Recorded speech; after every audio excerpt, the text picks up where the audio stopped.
बिस्मिल्लाहिर्रहमानिर्रहीम। नाज़रीन, मैं हूँ मोहम्मद अयाज़ और आज मैं आपके सामने कुछ अहम डेवलपमेंट रखना चाहूँगा। पहला डेवलपमेंट ये है कि आज सुप्रीम कोर्ट के अंदर फुल कोर्ट बेंच ने मखसूस नशस्तों के हवाले से समाअत की।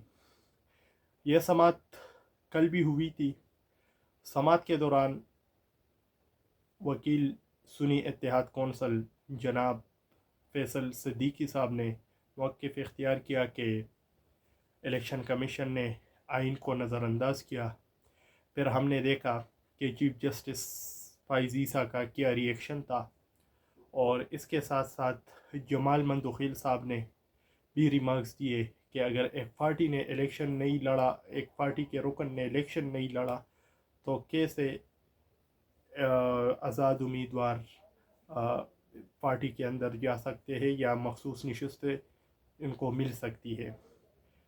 फिर अतहर मिनल्लाह साहब ने कहा कि जो 2018 में हुआ वो 2024 में भी रिपीट हुआ। जो रहनुमा प्रेस कॉन्फ्रेंस नहीं कर रहे थे तो इनको अगवा किया और जबरन प्रेस कॉन्फ्रेंसेस किए गए। आज भी समाअत हुई।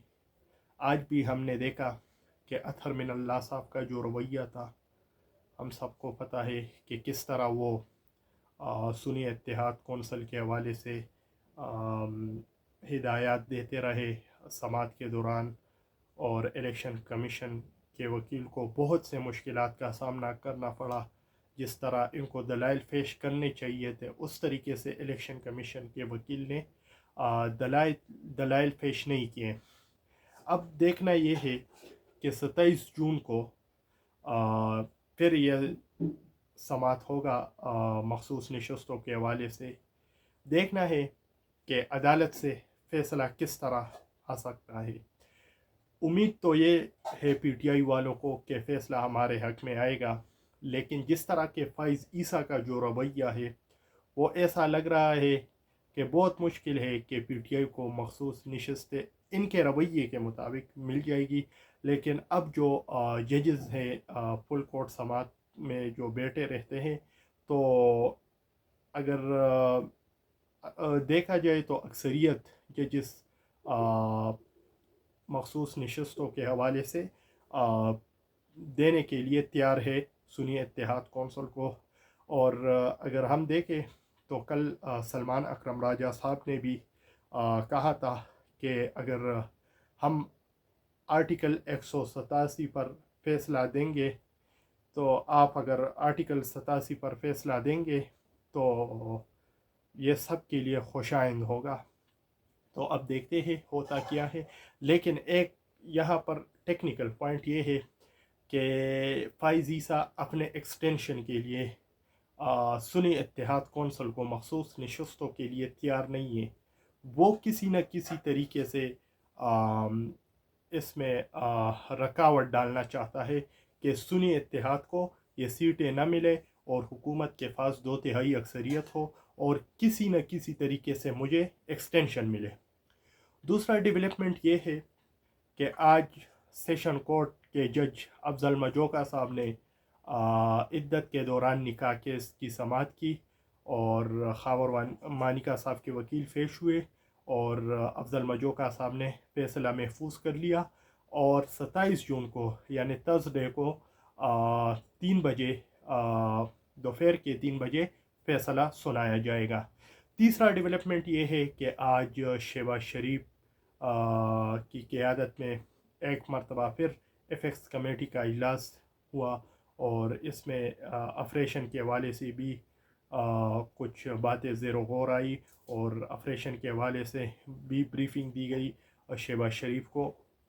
और शहबाज शरीफ ने कहा कि हम किस तरह लोगों को और जो अपोजिशन लीडर्स है इनको मुत्तहिद करके हम ये ऑपरेशन किसी न किसी तरीके से शुरू करें।